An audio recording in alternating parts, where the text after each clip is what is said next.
Good evening. Hi, Berna.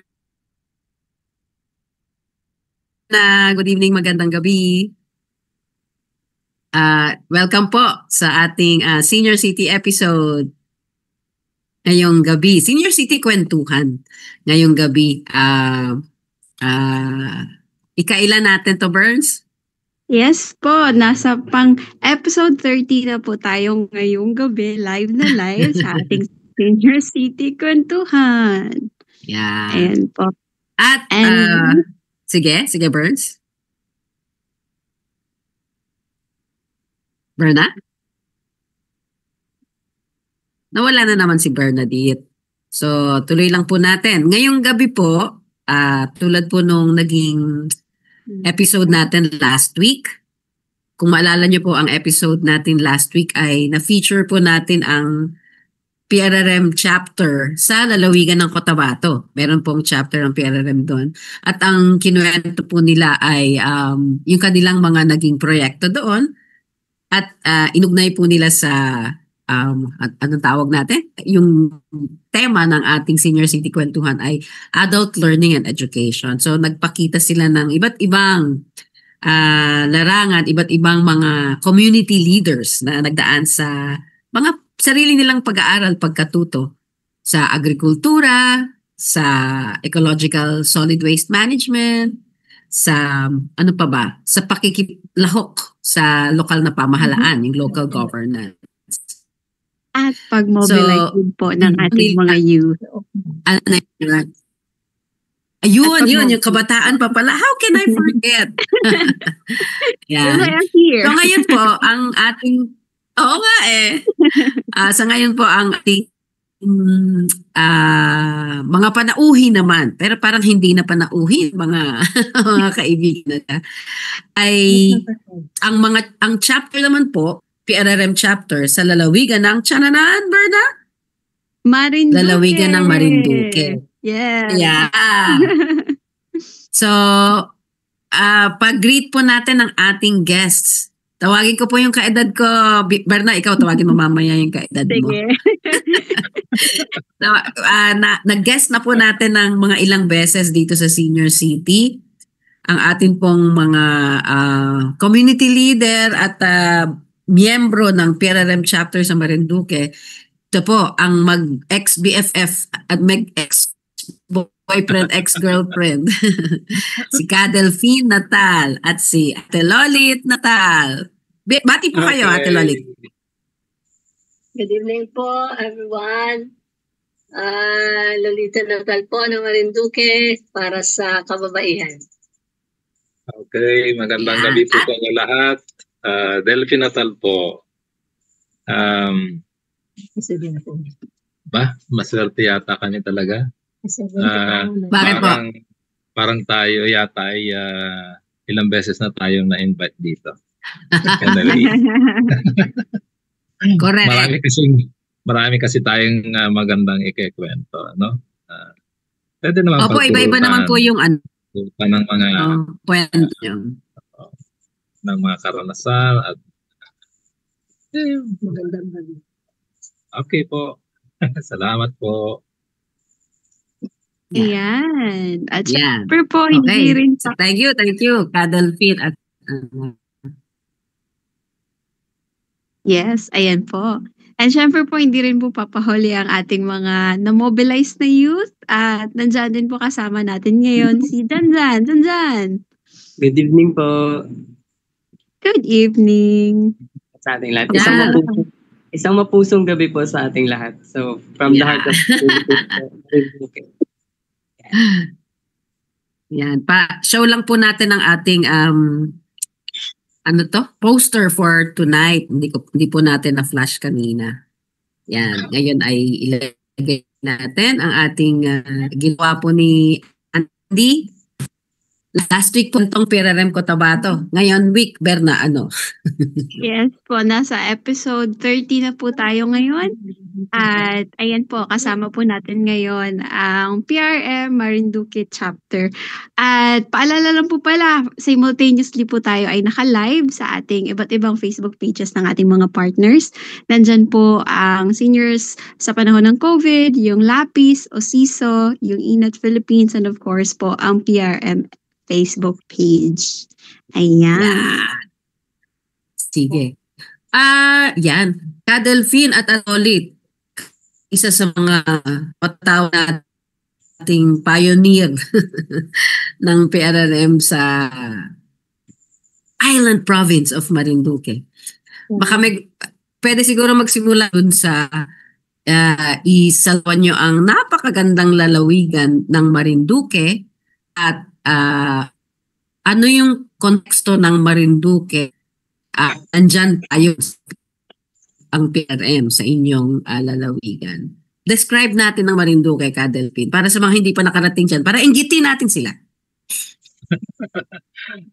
Ang Marinduque po ay matatagpuan sa reyon ng Mimaropa na merong itong 5 na probinsya. Pero ang Marinduque ay naroon sa pinakagitna. Ito ay isang hugis-pusong isla na merong 6 na masibilidad at meron siyang nasa 230 o 240,000 na mamayan. Okay. Dito rin po matatagpuan ang sentro ng Pilipinas, ang Luzon Datum sa bayan ng Mugpog. Actually, yung Luzon Datum, ito yung reference point ng mga pagsusukat ng lahat ng lupain dito sa Pilipinas. Ito ay matatagpuan sa bayan ng Mugpog, na kung saan ito yung aking hometown. Ay, ganun ba? Taga-Mugpog ka ba, Kadelphine? Taga-Mugpog po ako, Mangkay. Okay. Po. Karagdagan po sa lalawigan na tayo. Lalawigan ng Marinduque. Dati sikat din yung Marinduque doon sa Elephant Island. Ngayon naman ang pangalan niya ay Elephant Island. Elephant Island. Tapos siyempre, sikat din tayo sa Moriones. Sikat din tayo sa Moriones. At ang mga beaches namin dito ay hindi naman pinababayaan, malinis. Kaya invited namin kayo lagi. Ang aming mga mga farmers namin ay masisipag sa papapalay. Ano pa ba?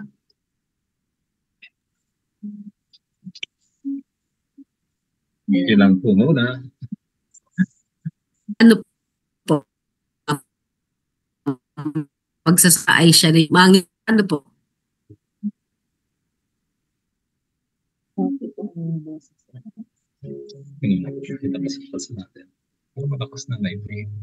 Mahina po ang dating sa amin.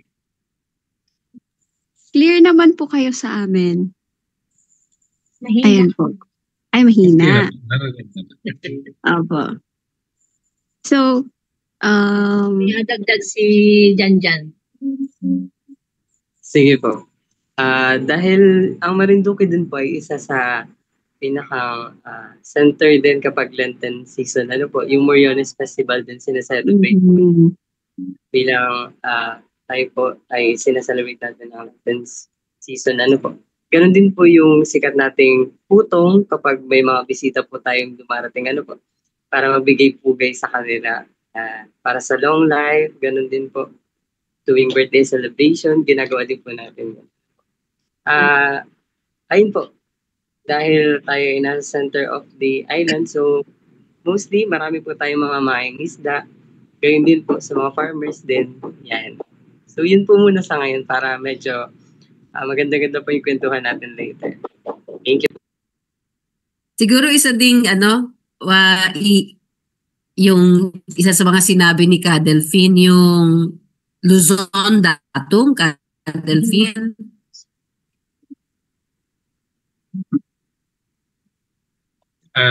Parang isa yan sa mga hindi masyadong alam tungkol sa isla ng Marinduque.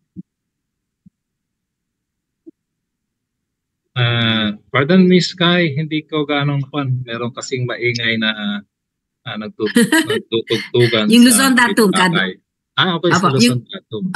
Yan. Actually, siya ay parang na-establish siya mga 19th century pa. Sa panahon pa ng pananakop ng mga Amerikano.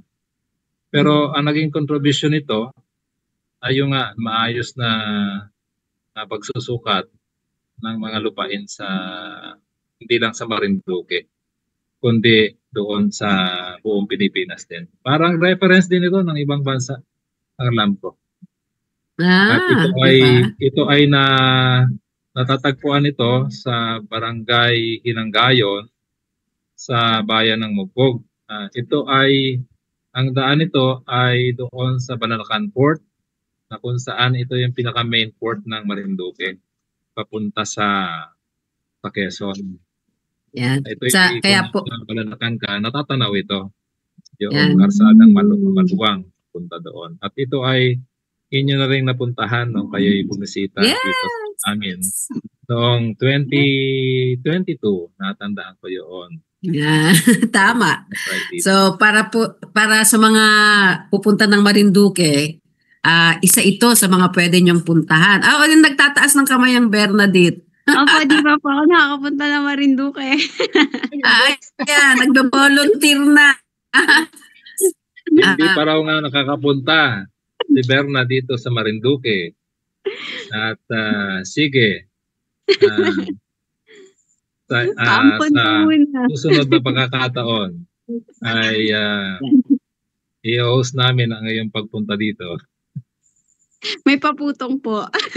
Ngayon, Ka Delphine. Siyempre, ang welcome namin dito sa Marinduque ay yung putong. No? Parang ginagawa naming VIP o ginagawa naming hari, reyna, prinsesa at prinsipe ang aming mga panauhin. Ay, wag niyo muna ikwento, Ka Delphine, para surprise. Ay, oo nga pala. Kasi ako na-surprise ako nun Ito pala ang putong. Alam niyo ba Ganda. na isa sa mga naging dito nakakaligtaan na dito kagawian sa Marinduque ay yung harana. Apo. Nawawala na rin yun. Anyway, meron pa naman merong mga ilang mga Marinduqueños na marunong ding magharana. At, siguro dyan mo nakuha si Ate Lolit. Pero siguro, pagdating ni Berna dito, ipapaharanan namin ito sa mga binata ng Marinduque. Sige po. Ganda, Ka Delphine. Nag-share po kayo ng ilang photo, so flash ko yung iba. Tapos yung iba, hindi ko kasi nailagay sa PowerPoint, so tignan natin sa Messenger. And then, meron ding i-share si Jan na PowerPoint dahil bukod sa PRRM chapter, ay meron yung PRRYA. Berna, pakipaliwanag. Parang yun sa Cotabato. Yes po. So pag sinabi po nating PRRYA, ay ito po yung youth arm po ng PRRM. So PRRYA po ay Philippine Rural Reconstruction Youth Association, kung saan naka-model din po yan sa PRRM, na ang PRRM po ay may mga chapters na composed ng different provinces po. So sa Marinduque po, meron din po tayong presence dyan ng ating PRRYA. Kaya meron po tayo dyan, si Jan as one of the members po ng PRRYA Marinduque chapter. Ayan. Okay. So, unahin natin itong photos, PRRM chapter activities. pakwento na lang ka, Delphine, habang lilipat tayo ng mga photographs. Pero siguro yung mga 15 to 20 minutes sa chapter, tapos yung next 15 minutes bigay natin kay Jan dahil marami rin ikukwento si Jan sa ano. Ito po ang ginawan ko po ng PowerPoint ka, Delphine. So, sige po. Ikakento ko po. Na lamang po tayo habang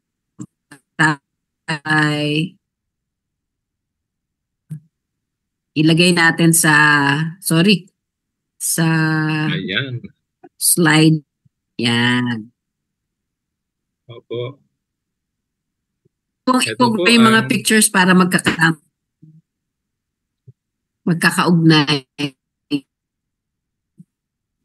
Yan. Baka si Ate Lolit yata ang magkukwento nito. Yung aking partner na magkakento tungkol dito. Kasi yan ay produkto ng kababaihan.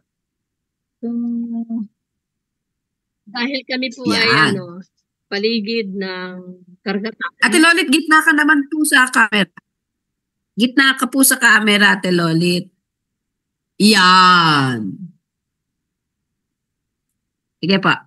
Sapagkat kami po ay napapaligiran ng dagat at dahil sa panahong una marami kaming isda, ang aming karaniwang produkto rito ay yung pagtutuyo at saka pagbabagoong.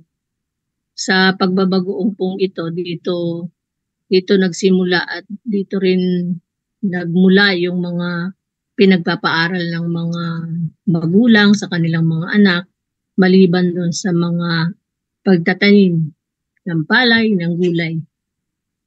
Yan po ang produkto naman po na yan ay naisakatuparan ng Kalipunan ng Kababaihan ng Marinduque, Masiga-Gasan Chapter na sa tulong nga ng taga DOST, DTI, at ng daluyong siyempre dati, ang daluyong na mula sa PRRM, at yung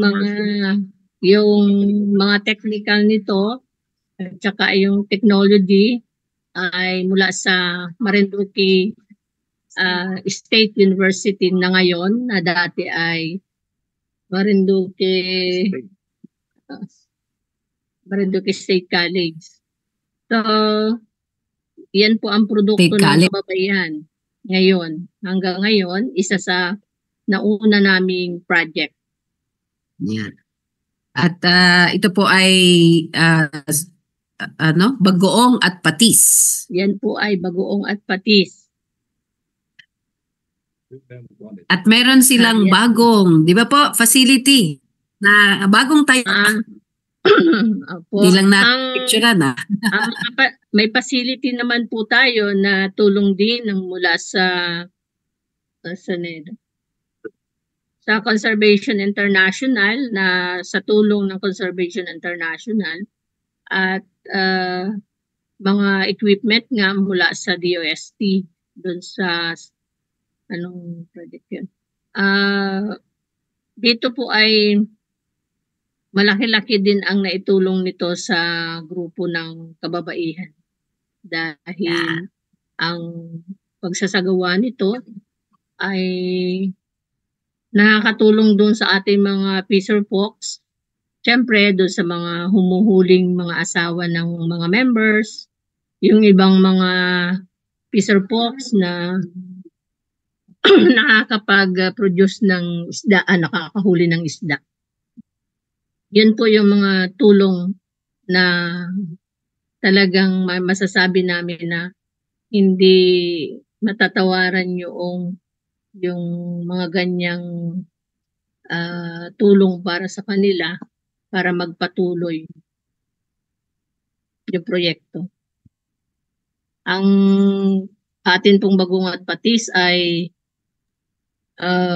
nakakaabot na rin kahit saan-saan. Sa tulong nga ng DTI, sinasama kami sa mga trade fair, Nakarating na po yan sa Palawan, sa Baguio, sa Mega Mall, sa PRRM syempre. Siyempre, sa Of PRRM. course. At ang mga customer din po natin ay nagpupunta dito para dalhin sa Mindoro, sa Nueva Ecija, sa Batangas, sa Cavite. So, medyo malawak din po yung iniikutan ng produkto namin na ito. Sabagat kilala naman yung Marinduque sa masarap na pagkagawa ng bagoong at patis. Yan. Yan po ang mga larawan naman na pagdalo namin sa isang trade fair. Itong sa kaliwa ay sa Occidental Mindoro na isinama kami ng taga DTI para i-promote yung ating produkto. Magandang karanasan sapagkat hindi naman siya basta pagtitinda, kundi marami rin mga learnings tayong nakukuha. Yung mga impormasyon na mas makakadagdag doon sa business at saka sa packaging. Yan.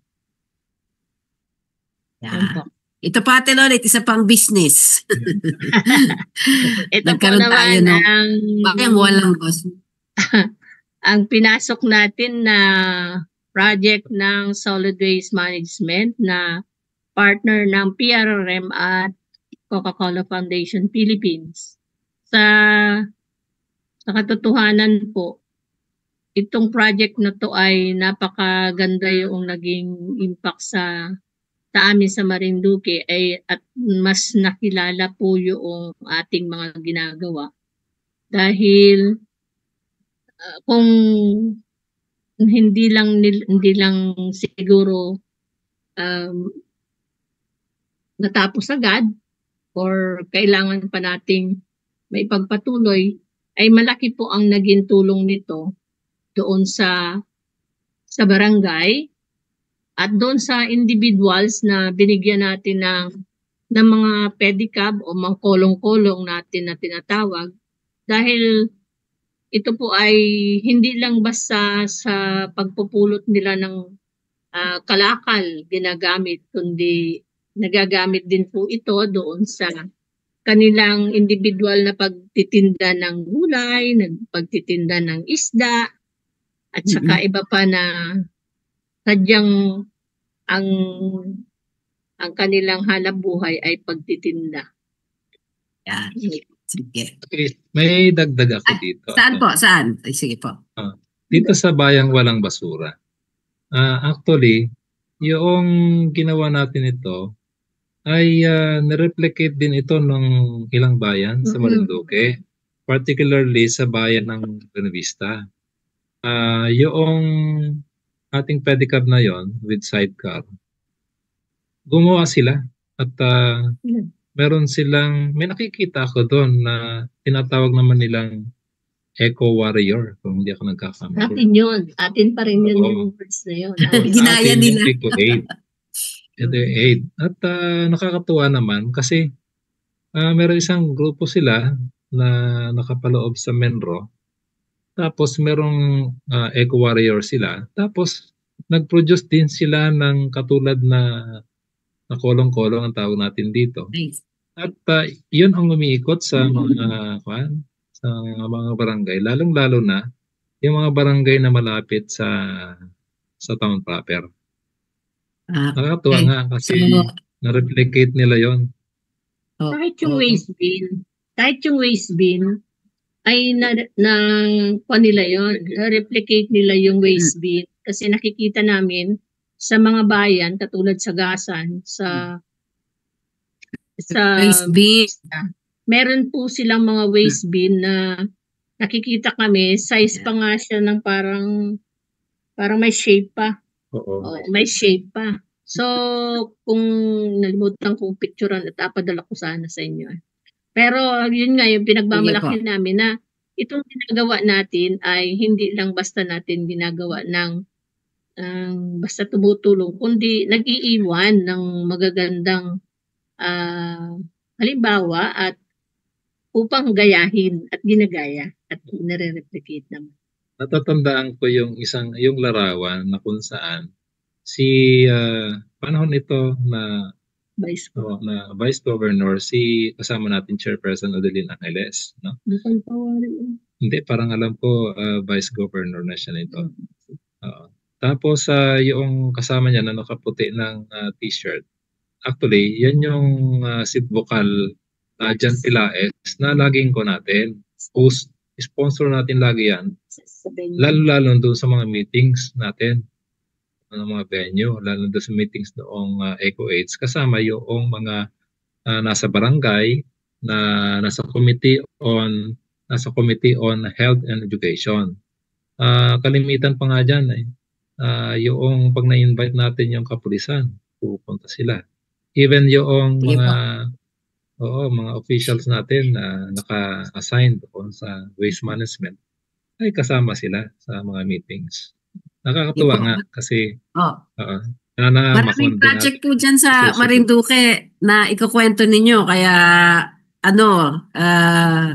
ikwento na natin yung mga pictures para mabigyan din natin si Janjan ng panahon sa kanyang PowerPoint. At saka meron po kasi akong i-announce sa dulo ng ating episode. Parang isang lang, pagbati. So, sige po. Ito naman po, ayan. Ito, hindi ko to alam, Ate Lolit. Or hindi ko masyadong Yan naman po. Narinig. Yan naman po ay invitation ng Municipal Agriculture Office. Yan po ay hands-on training namin para sa mga product, na mga fish product, sa fish processing product na kinandak ng taga-municipal agriculture. Actually, kasama dyan yung taga-BIFAR at saka taga-provincial agriculture. So, ang dumalo po sa aming kababaihan dyan ay 6. 6 po kaming dumalo dyan. Bali, tumagal yan ng 3 araw. Kaya isang malaking opportunity din sana yung mga ganyang mga learnings pagdating sa para sa isang panibagong business. Parang medyo entrepreneurship talaga yung inyong mga learnings, yung una kanina sa bagoong patis, production, tapos yung sumunod sa kalakal ng mga recyclables, tapos itong kasalukuyan ay sa fish processing. At meron ding bagoong, parang yun yung adult learning na inyong naranasan sa inyong mga projects. Ito ang bago, Kadelpin. Ano yan? Aba. Yan yung... Hindi mo alam? Yan naman yung ating kasalukuyang ina-implementa, ang scaling up of rice technologies. Wow. Actually, kung nasa picture na to, ito yung hands-on training doon sa production of concoctions. Ito yung mga organic fertilizers. At andito. Yan. Yan na po yung tanong ko, Kadelphin, bago ka mag-apply, ipagturo nung inputs, bago po ba sila? Bagong aral sa kanila? Opo, bago po silang grupo. Alin pa? Yung inputs. Ang inputs? Bago? Opo, bago po kung sila. Kung bago nilang natutunan. Bago po, bago. Hindi nga nila alam gawin. Yun nga taga-agriculture, Municipal Agriculture Office ay interesado na matuto niyan kasi mukhang hindi nga rin nila alam yan. Mukhang rin po kasi, sila kasi ay more on lang kasi. Kaya sinasabi nila, gusto nilang matuto. Service lang lagi sila, pero pagdating sa hands-on training na ganyan, pagdating sa agrikultura.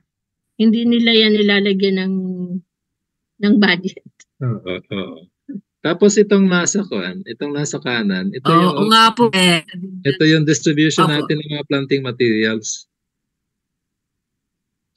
Parang mga 2 weeks ago yan ang ginawa natin. Kasama po yan dun sa RISE program? Yes. Oo, actually siya ay 2 technologies ang ibinaba sa Marinduque. Okay. Ito yung System of Rice Intensification or SRI, yung isa-isa na seedlings ng rice. At meron distansya na Opo. 25 by 25. Ito namang nasa bandang kanan, ito yung agroecological based rice farming na may Yan. component ng fruit-bearing trees, merong vegetables, meron pa nga kasamang tilapia yan at fish pond. Okay. Po, tingnan natin. Ayan, Kadolfin yung kinukwento mo. Yan. Actually, siya ay demo para sa System of Rice Intensification. Ito ay ginawa sa Barangay Antipolo. Parang yan yata ay, kailan nga to? Nung nakaraan lang yata yan. Parang siya ay bago lang. na Ate Neneng, si Ito yung Catholic. binabanggit mo at yan po yung binabanggit mo na tigisang. Opo, Nakita mo po? isa lang. At may distansya. Tapos giniguhitan siya para pantay yung pagtatalok. Yeah. Yan po ang System of Rice Intensification. Para sa mga gustong mag-aral, pwede po yung i-research sa Google. Okay. Ayan. Pwede rin kami magturo. Mga Yan. ilang. O kita nyo, isa-isa lang. Tapos siguro yung isang pinadala kong pictures. Tignan nga natin kung meron. Merong pinadala Meron kasi po yun, ako tignan na po natin. yun na Nasa mismo ang kasalukuyan. Messenger po. Opo. I-ano ko lang po. Okay, sige. Ito Kwento lang, Kadolfin. Sige. Yan, ito. Stop. So yung rice, System of Rice Intensification, yung isang technology. So mula dun sa tig-isa na itinanim, ito na po yon. Tingnan po natin. Okay. Hindi pa lumalabas. Hindi pa lumalabas. Ayan. Yan. Actually, buhat doon sa isang seedlings na tinanim, ay nagkaroon siya ng suwi ng nasa 25 to 40 na suwi. Siyang Ito magbubunga yung ng magandang palay. na merong mga 25 hanggang 45 na suwi na magbubunga ng palay. Kaya may distansya yan kasi pag lumaki siya, iniiwasan na magsiksikan yung mga palay kasi siya ay tumutubo nga ng ganong karami.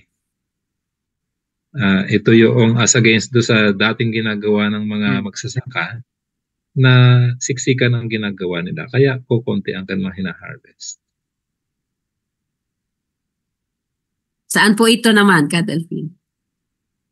Yan po ay sa Gasan po siya.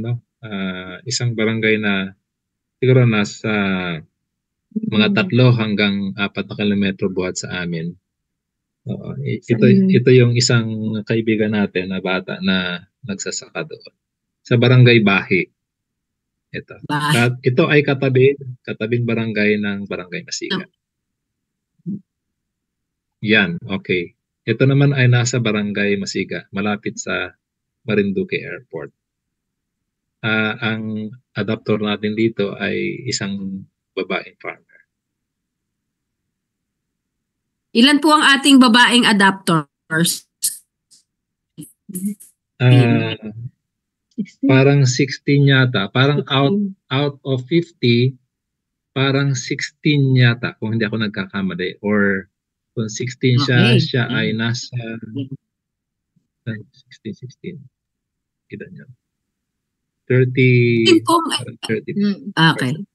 Marami-rami Yan po din yun. po, no? Ito pong SR ay bago din po sa kanila, nakaalan. Opo, bago po yan sa kanila, yung SRI na yan. At lately po kasi meron ng initial na harvest na nangyari na significant yung increase ng kanilang harvest. Oo. Dahil Sige, doon sa Bert. distancing at saka doon sa Yeah. Question lang po nakikita- kasi nabanggit niyo po may youth farmer. Mga 35 below po ba sila yung age range nila? Or 40 below po, ganon? Ano? Yung age range po ng ating mga youth Range? farmer. Mhm. Ano pong edad nila? is strange. Ano siya? Kalimitan ang mga farmers natin ay 30 hanggang 35 up.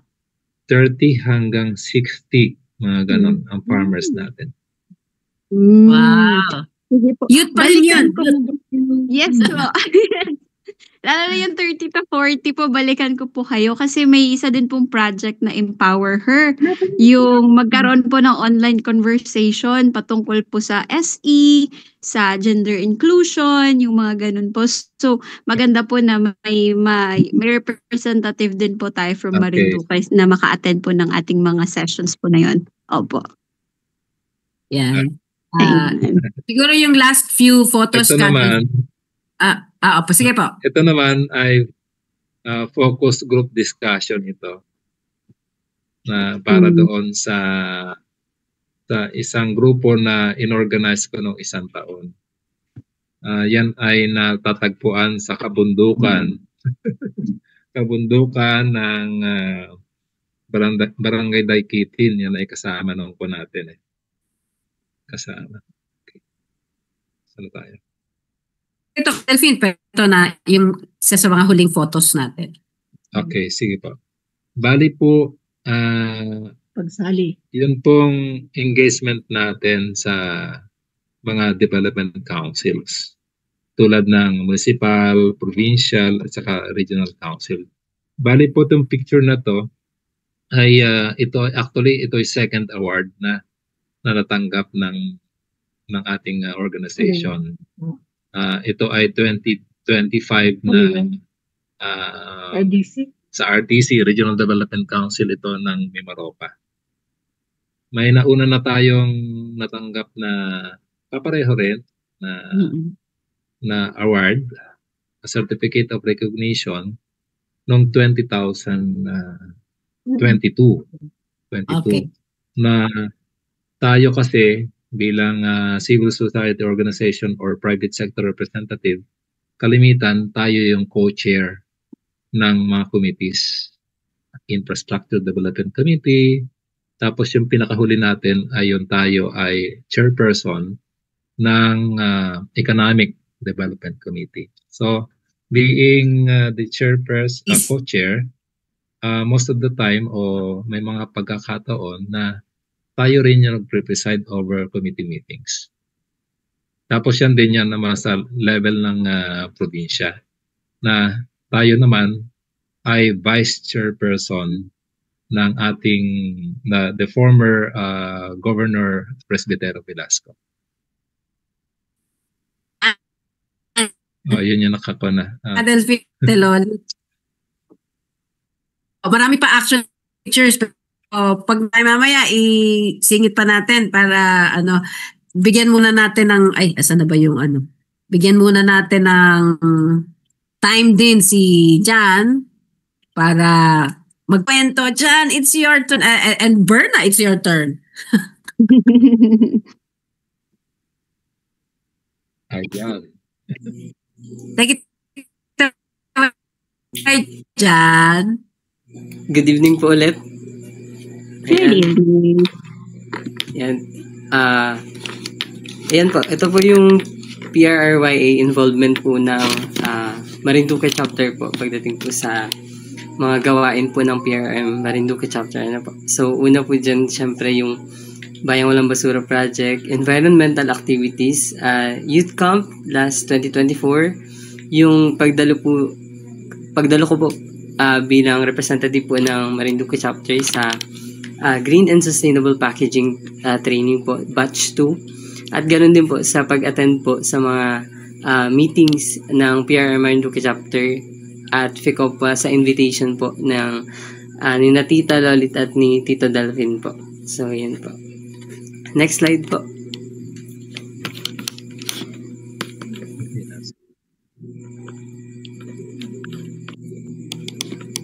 Yan, medyo hindi lang po paata nagpa-flash. Siguro po scroll, ma'am. Meron na sa'yo, Burns? Ayan Yes, po, ma'am. ayan po. Ayan. Okay. Yan yung una po.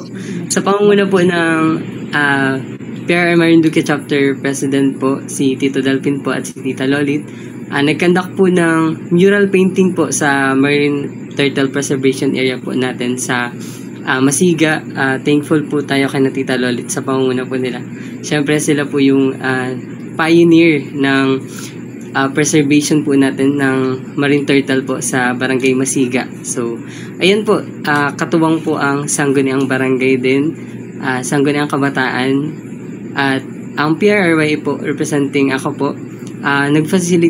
tumulong po tayo pag-facilitate sa mural paintings po, So, yan po, makikita po natin kung gaano ka-dedicated po yung ating mga community members na maipakita po yung kanilang talent when it comes to painting po, as well as syempre po yung pinaka-important ay kung paano po natin mapapreserve at masustain po yung pangangalaga ng ating marine turtle sa Masiga po. Nang sa gayon po, patuloy po silang mabuhay dahil kasama naman po natin sila bilang mga nilikha po sa ating mundo po. So yan, isang malaking impact po yan sa aming mga kabataan kung paano po pinangangalagaan ang mga turtles po sa Barangay Masiga. So yan po, next slide po ulit, ma'am.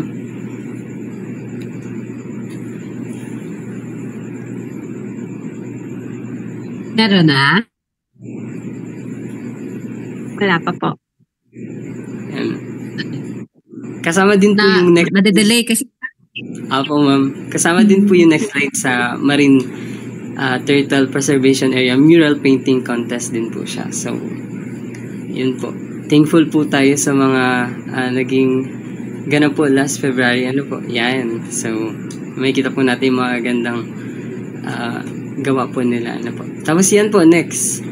Next po, ma'am, is yung youth participation po natin sa youth camp last 2024 po.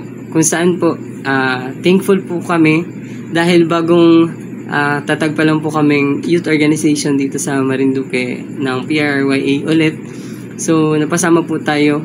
3 po from Marinduque yung napasama sa youth camp last 2024 kung saan po nagkaroon po ng mga different recollection po sa sarili, sa kalikasan po at syempre sa mga gawain po na nakatukoy sa entrepreneurship at sa pangalaga nga po ng kalikasan po. So, mapalad po tayo na isa na makasama po sa maraming organization po tulad po ng mga Cavite Green Coalition na noon lang din po namin na-meet po.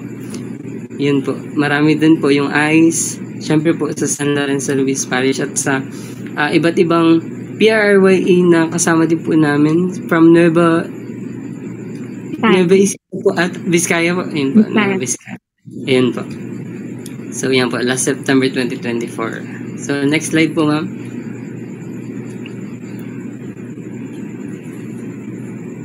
Ayan po. In connection po dun sa kinakwento ni na Tita Lolit po about sa Bayang Walang Basura Project po. Thankful po ako na isa po ako sa kinuha nilang dating worker po nung Bayang Walang Basura Project sa Marinduque. At nung natapos po yung sa phase 2 nung project, sinuggest ko po dun kay na Tita at dun po sa teacher namin kung pwede po siyang gawa ng study which is yung impact assessment po nung project sa mga eco-aids po sa resident at sa LGU. Yun po. And dahil po yung sa limited lang po yung sa amin bilang social work student po ako. So buti po na ipasok po namin siya sa green social work. Yun po, yung pangangalaga ng pangkalahatan po sa environment. So, makikita po dun sa study na sobrang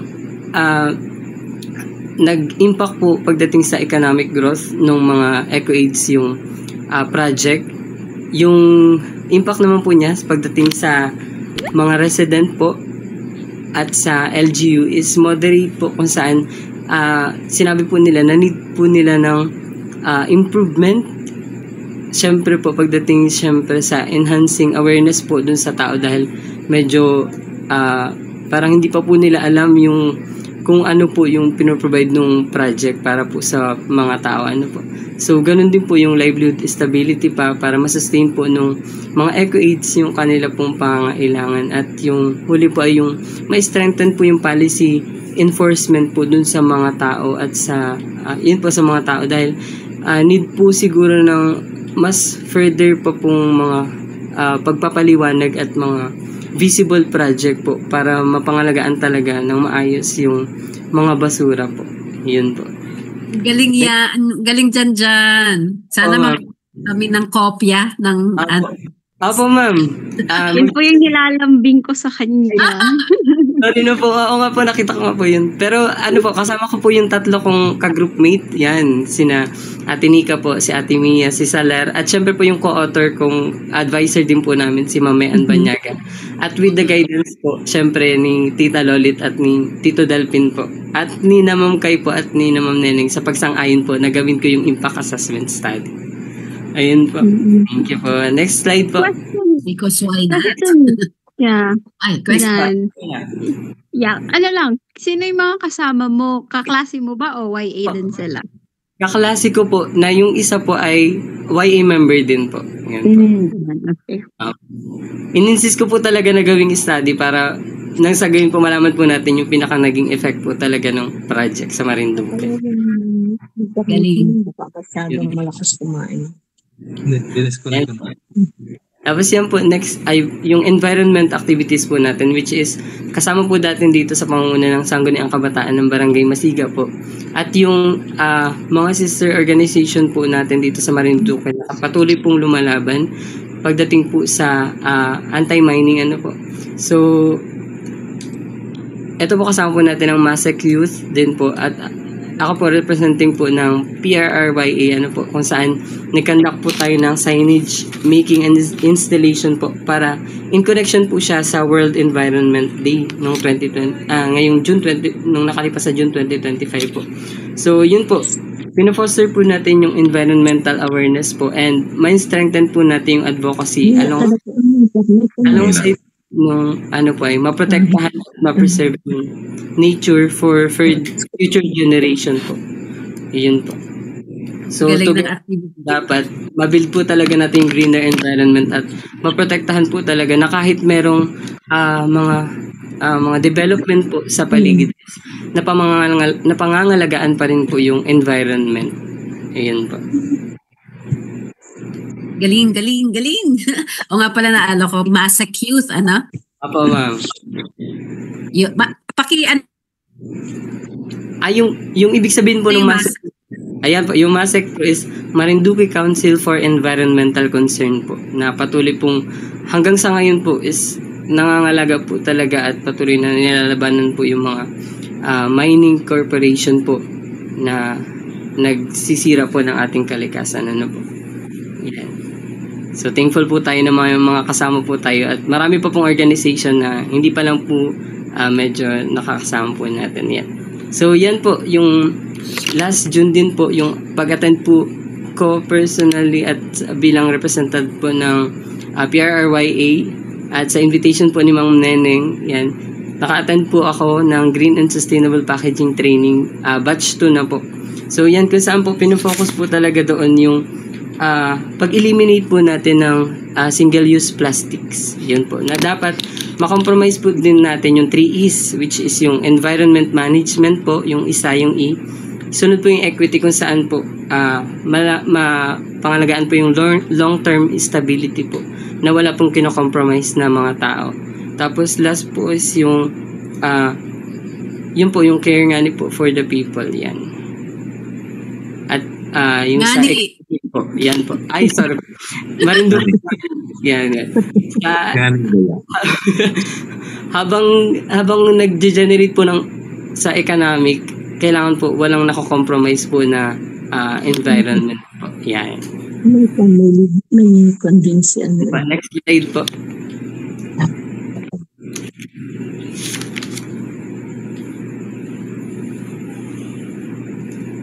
Ayan, so yan po. Bilang invitation po ni Tita, at sobrang humingi din po ako ng pasensya dahil po ngayon ay nasa OJT days na po ako. So kinakailangan po na mag-balance po ng time. So kahit po hectic minsan yung time at natataon naman po na Saturday, Sundays po nagtatawag ng meeting. So nakaka-attend po tayo ng meeting bilang representation po ng PRRYA sa mga PRR Marinduque chapter meeting po at FICOPA Marinduque meeting po. Kung saan pinag-uusapan po yung mga development na kinakailangan po para sa ating mga kasamang mangingisda, magsasaka po at syempre po sa mga magninyog yan po. So sobrang thankful po ako kay Tita at Tito na mapaunlakan po na ma-invite last July 2025 po at sana po sa mga susunod pa kahit sobrang hectic na po talaga ng schedule. Yan. Galing. Yan. At yun po. Thank you po. Thank you, John, for sharing the involvement of PRRYA Marinduque sa PRM Marinduque chapter at the same time. So siguro po siguro kay Kadelphine at kay Nay Lolit, lang po, parang call to action na rin po siguro na hindi lang isang Jan from YA Marinduque yung mahila natin to be involved in every project. Pero madami pa po kasi alam ko po na organize na po natin ang YA Marinduque. Pero nandyan si Ashley, nandyan si Lucy, si Ethel pala. So kung sino pa na pwede po nating ma-engage pa po at ma-involve pa po sa project. Yung call to action niyo po dyan, Kadelphine, Nay Lolit. Sandali lang. Sandali lang. Nag-adjust kami ng... Hindi. Sige po. Okay, sige. Yan. Unmuted tayo. Apo. Ang tanong ay Panawagan. makapag-produce ng maraming Jan. Ay marami na po tayo na po produce na Jan. At ito pong nauna naming na nakakausap, itong anak ni Kagawad Nilo ng Barangay Pinggan, ating PO leader doon, ay nakasama na natin doon sa isa sa mga meeting na ginawa ng Picopwa at ini-endorse sana namin na maging isa sa mga leaders ng Picopwa at saka yung pinagsama. At sana makuha natin siya. Kaso sa ngayon, nag-aaral nga siya. Medyo nagbabalansi din ng oras para siya ay makadalo sa lahat ng mga invitation natin. Meron tayong mga bagong sali na mga member ng Picopwa na may mga anak na ginugroom din natin para maging isa sa environmental warrior natin sa area na Gasan, Benavista. Bali, ang ginagawa po natin kahit medyo mahirap, kapag nag-aaral sila, kailangan natin sila na suportahan. At dapat ay makahanap kami ng source ng fund para mapatutuloy-tuloy namin ito dahil isang bagay na matutulungan natin sila ay makatapos din ng pag-aaral. At the same time ay maging kabahagi dun sa mga activities na ating nilulunsad nakatulad ni Janjan na nagsimula doon sa isang maliit na project pero malaking impact ang solid waste management sa bayang walang basura. So, mahalaga po sa amin talaga lagi na may mga kabataang involved doon sa ginagawa nating lahat ng activity at kami po talaga ay naghahanap na ng mga second liner. Hindi na po dapat mapigilan yung paghanap namin ng second liner dahil kung ako lang, sa akin lang sarili, siyempre, kahit 63 pa lang ako, ay siyempre, humihina na din. Humihina na din yung ating katawan. At hindi rin pwede yung pabalik-balik, paulit-ulit ng biyahe. Okay. Ito, malaki ang challenges din sa amin ito na magkaroon pa ng mga ilang tayo makakasama sa Marinduque chapter. Fortunately, dahil nga doon sa implementation ng katulad ng scaling up of rice technologies, meron tayong natatap din mga leaders ngayon buhat sa hanay ng mga magsasaka na doon nga sa ilang buwan na ito, nasa 4 or 5 months na ng implementation nito, nagkakaroon na ng dito identification ang mga grupong ito sa ating chapter, no? Feeling dahil siyempre isa sa paghuhubog din sa kanila ay nagagaling sa atin sa PRM. So isang magandang development ito at sa pag-sustain ng ating organization dito sa Marinduque. Tapos with regards doon sa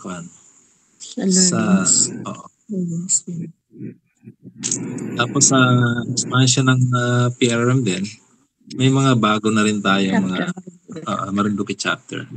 May mga ilan na rin mga members tayo ngayon. Ang strategy din po, ma'am, namin doon sa chapter para makakuha ng mga leaders mula sa 6 na bayan ay napagkasunduan namin na mag-iikot ang meeting namin per munisipyo upang yung nai-invite namin na mga bagong mga members ng PRRM Marinduque chapter ay ma-meet namin at syempre at the same time ay ma-orient ng kahit short orientation para sa mga basic orientation para sa kanila bilang isang PRRM leaders.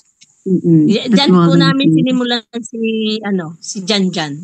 Ang ginawa ko po kay Janjan ay pinagbasa ko noong libro ng yung anniversary ng 60 years anniversary. 60th anniversary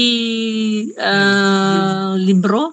Yung ating yung libro na naroon yung sino yung nagsimula, naroon yung nadala ko na yun sa opisina, wag mo na mapping yan. Kaya hindi po, kaya sabi ko sa kanya, basahin mo yan at palibasa ay kaya ko siyang pagbasahin. Nabasa naman po niya yun. Tapos, ang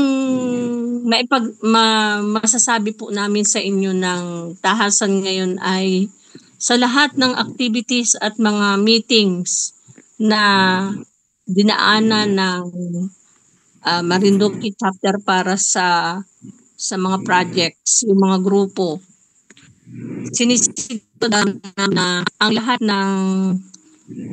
lahat ng simula ng programa ay orientation, a short and basic orientation ng PRRM, kung paano siya at sino sila at sino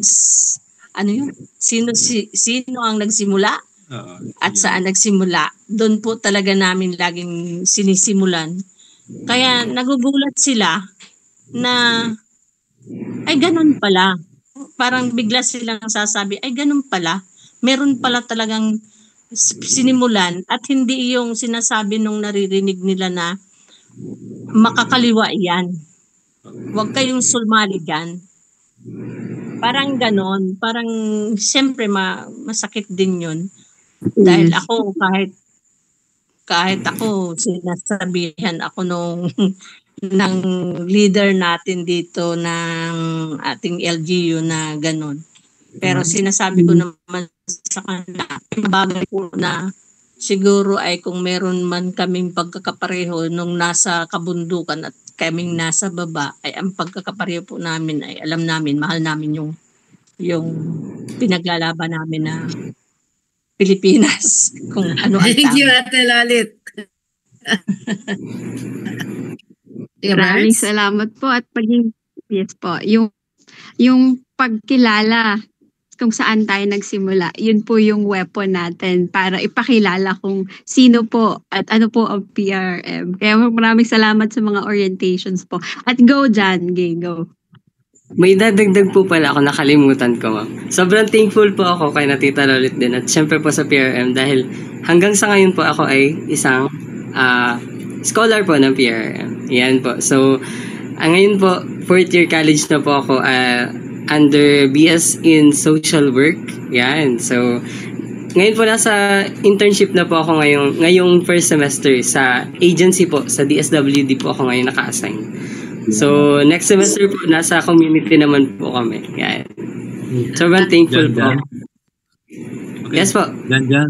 Natatandaan ko kasi yung invitation ng DSWD sa atin, Apo. particularly doon sa SLP po. SLP na hindi ko kasi nabalikan dahil nasa naman ang dami kong mga fan. Tapos yung dito, galing kasi ako sa travel, kaya siguro one of these days puntahan ko uli yung kausap ko dyan. Sige po, Kadalphin. Alas 8 na po. Pasado. Nasa oras na po tayo.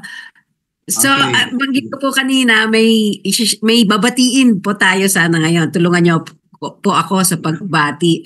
Ang Education Network po ay yung Civil Society Network for Education Reforms o ang INET na siyang sponsor, organizer, nagpasimuno ng Senior City Kwentuhan ay nag-25th anniversary po ngayong taon.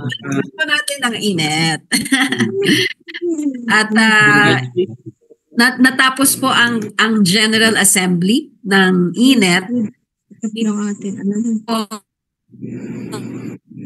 Kanina hapon 3 araw ay pangkalahatang assembly ang INET para magkaroon ng pag-uusap ng national advocacy para sa edukasyon at bagong election po ng isang bagong National Executive Board. So yan po ay naganap nitong nakaraang 3 araw. At bilang pong aking tribute, pero bago siguro yung tribute na yan, magpasalamat tayo sa ating mga panauhin ngayon. Bernat? Yes po, maraming salamat po kay Kadalphin at Nay Lolit from PRM Marinduque Chapter and of course, again po ng PRYA Marinduque Chapter with Jan. So maraming salamat po sa pag-unlock po ng imbitasyon namin at marami po kayong ikukwento for sure yan at magkita-kita po tayo sa mga susunod po na mga bagong proyekto po ng Marinduque. Maraming salamat po. Yan, maraming salamat sa PRM Marinduque Chapter at saka sa PRRYA Youth Association Marinduque. So maraming salamat po. Ipa-play ko na lang po video and then we say goodbye na po tayo ngayon sa episode na ito. Abangan ang episode next week. Panoorin po natin. Share sound ko lang po Share. Yan. Ano yan? Paki-check Burns kung na-share sound ko see you. Yan. Sige po, play na po natin.